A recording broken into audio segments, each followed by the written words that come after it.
Steven says, I'm wondering how far one should go in the idea of myth. Seems like a slippery slope.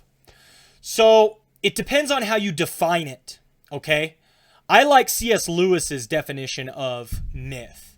So I'm going to bring up C.S. Lewis in a little book called, what is it called? I don't think it's Christian Reflections. I think it's In God in the Dock. Myth became fact. Okay, so this is Lewis talking about the idea of myth. Now, let's figure out how he defines it. Here's where Lewis is going when he defines myth. He says, human intellect is incurably abstract. Pure mathematics is the type of successful thought. Yet the only realities we experience are concrete. This pain, this pleasure, this dog, this man. While we are loving the man, bearing the pain, enjoying the pleasure, we are not intellectually apprehending pleasure, pain, or personality. When we begin to do so, on the other hand, the concrete realities sink to the level of mere instances or examples. We are no longer dealing with them, but with that which they exemplify. This is our dilemma, either to taste and not to know, or to know and not to taste. Okay? He says when you're embracing somebody, you're not thinking about love, you're just embracing them. And so here's where he goes with it. For Lewis, this is what myth is. In the enjoyment of a great myth, we come nearest to experiencing as a concrete what can otherwise be understood only as an abstraction. At this moment, for example, I'm trying to understand something very abstract, the fading, vanishing of tasted reality. Probably I have made heavy weather of it. And he goes on to talk about all these ideas. Okay? You may reply that you never tell this moment attached meaning to the myth. Of course not. You are not looking for an abstract meaning at all. If that was what you were doing, the myth would be for you no true myth, but mere allegory. You were not knowing, but tasting. But what you were tasting turns out to be a universal principle. The moment we state the principle, we're back in the world of abstraction. So here's Lewis's idea. Lewis's idea is that myths are the stories that communicate abstract ideas to us in concrete, nested realities or facts. They're the stories we live in. Okay? That, for Lewis, is what myth is. And for him, that's what communicates meaning to human beings. It's the stories we live in. So, you can actually take that scary word myth and just turn it into a story whereby we follow the major themes and ideas of living in the realities of God's kingdom. And we use those stories to help us to understand how to live and function in God's world. That, for Lewis, is what myth is. In that sense, Lewis's myth is not very different than Jesus's parables. When Jesus says a sower went out to sow, he's telling us a myth, at least a Lewis-like myth. He's taking an abstract principle, the idea that your heart needs to be prepared and ready to receive the gospel. That's all abstract, right? What do you mean by that? And he is turning it into a word picture, a myth, for us to follow and grasp a hold of, right? Now, it's a little bit different because Lewis differentiates between myth and allegory. And probably parables are more like allegories than they are like myths. But, for example, for Lewis, the Chronicles of Narnia is a myth. Okay? Aslan, for Lewis, and he made this very clear, Aslan for Lewis is not an allegory of Christ. That's not what Aslan is for Lewis. For Lewis, Aslan is what the incarnation would look like in the world of Narnia. That's the difference for Aslan. Allegories have one-to-one correlations. I'm trying to represent this idea explicitly or strictly in this way. But that's not what myths do. Myths aren't trying to represent an idea strictly or literally. Pilgrim's Progress is an allegory. But Narnia is a myth. It's mythology. Lord of the Rings is myth. It's mythology. What do? I take characters and I build them into the fabric of a universe or a world. Many of them are archetypal type characters, and then they interact with events, with plots, and as they interact with the plot, we learn something about ourselves as human beings. We apprehend deep truths that can't be grasped in any other way. That is, for Lewis, what myth is. We apprehend these deep, complex truths that can't be apprehended in any other way when we engage with myth, putting archetypical characters into archetypical plots and watching them live out their reality, their action. That's for Lewis what myth is. I hope that helps. Is a really, really good question. Ash says, okay, so when there is a lot of rhetoric for change and reform when it comes to systems and government policies, and people are completely wrapped up in all of that, they snap. When I say we need to remember to stay thankful for what we have, and we need to work with an attitude of rejoicing instead of spite. Forgiveness is looked at as cheap and a release for whiteness. People like Ken Ham warn that the Bible is taken as a myth, then the secular schools will win when they give secular idea as more concrete realities based on science. It's the argument for the need to take the Bible literally. So Ash, in that sense, it's in this scientific frame that a lot of people are using the word myth as synonymous with false. Myths aren't true. What Lewis said is myths are more true. That's Lewis's idea. For Lewis, myths are more true than just stated abstract principles or facts. If you think of it this way, if I can put it this way,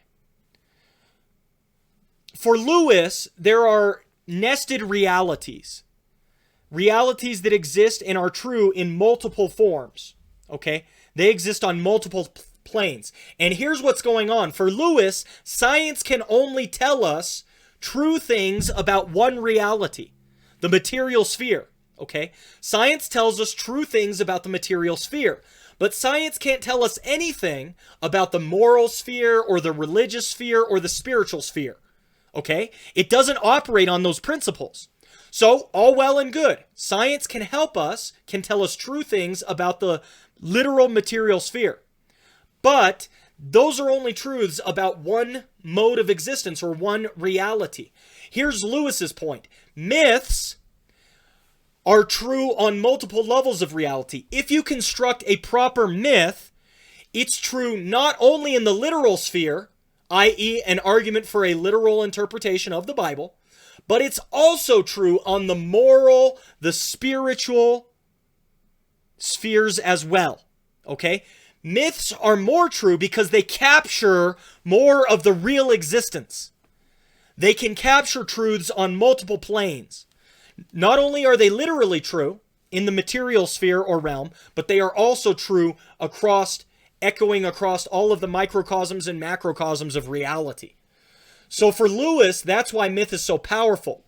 They're basically meta-truths. They're even greater truths than what science can give us. Now, he's not pitting it against science. He says science is true as well, but it's only true on one plane.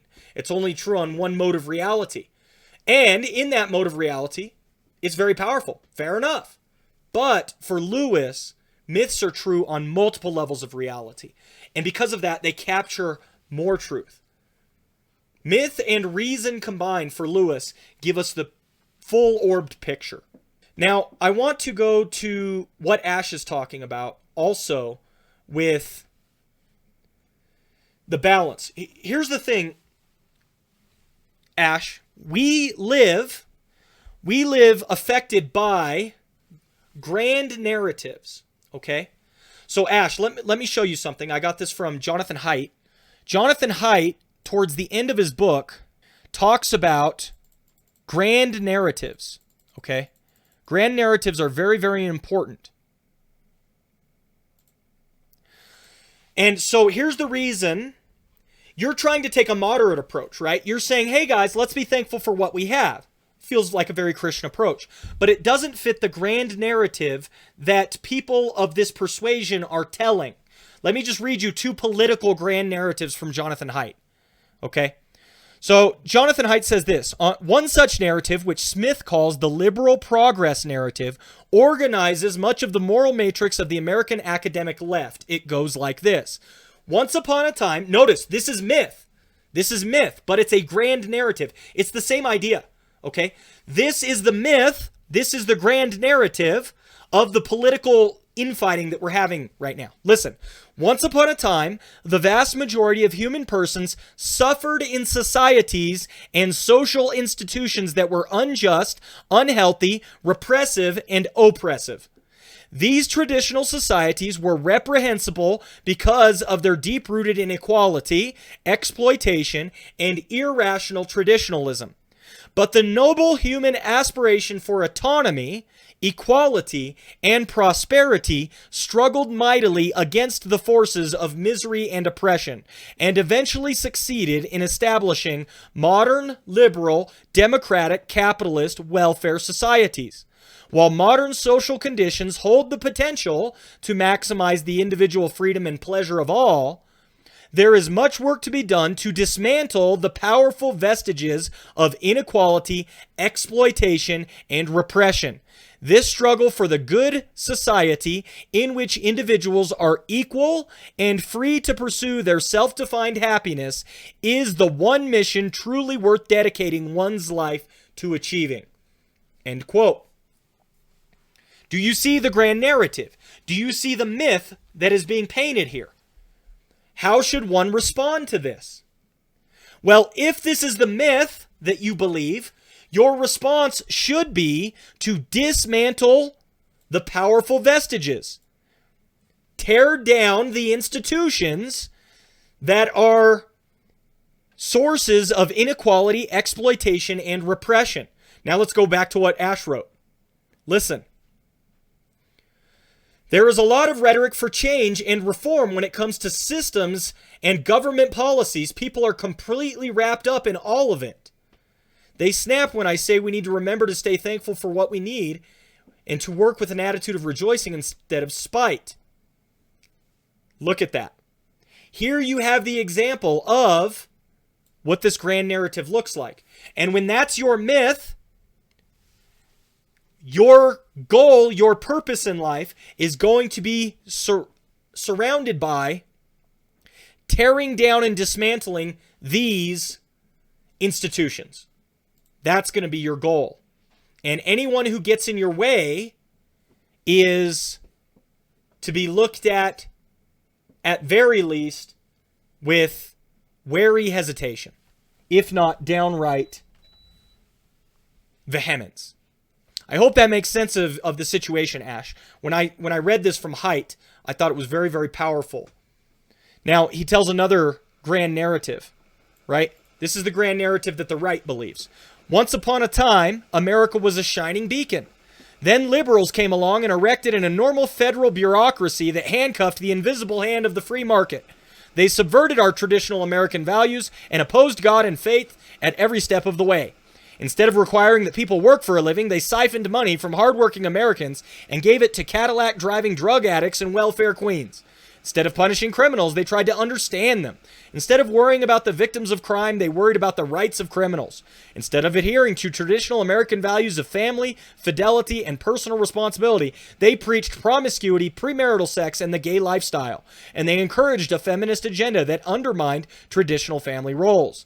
Instead of projecting strength to those who would do evil around the world, they cut military budgets, disrespected our soldiers in uniform, burned our flag, and chose negotiation and multilateralism. Then America decided to take their country back from those who sought to undermine it. It's another myth. It's another grand narrative. This is the grand narrative of the right. This is the myth that Republicans generally believe. And it's that engagement with those two different ideas that is leading to the tribalism that we're currently seeing in our culture and society. Very good question. Again, I hope that helps. I hope that helps. Yes, Ash, that's Righteous Mind by Jonathan Haidt. Yep. And I thought it was a great book. Really, really good book. Stephen Steele, this will take some work. Seeing myth and contrasting it, the biblical interpretation method of understanding difficult verses. Here's what I want to say, Stephen Steele. I don't deny grammatical historical interpretation, but a proper grammatical historical interpretation will see the symbology that is inherent to the biblical passages themselves. It's not an either or, but it's a both and. Remember I talked about the multiple layers of reality, the microcosms and macrocosms? This is talked about in Matthew Pajot's work. Let me bring up Matthew Pajot's work. Matthew Pajot talks about this. Adam is a mediator of the macrocosm between heaven and earth. Adam is a mediator between heaven and earth, but he is a nested microcosm because these things are true at different levels of reality. Here's the point. Grammatical, historical, literal interpretation. Absolutely. Go for it. I don't deny it. I don't deny it. I believe that the earth was created in 6 literal days, on and on you go. I have no problems with that. But this is a both and, not an either or.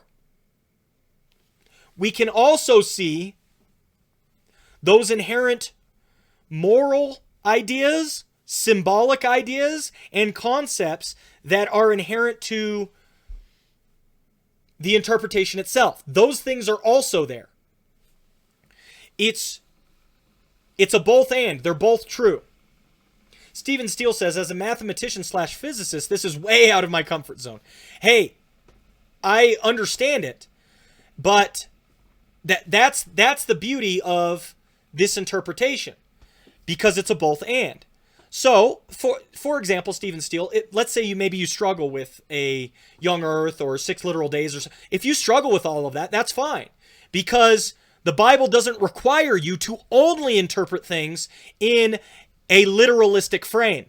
The Bible gives us nested realities, microcosms and macrocosms. Things are true on multiple levels, okay?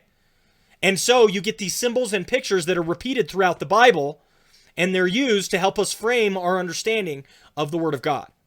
Stephen Steele, this book is from Matthew Pajot,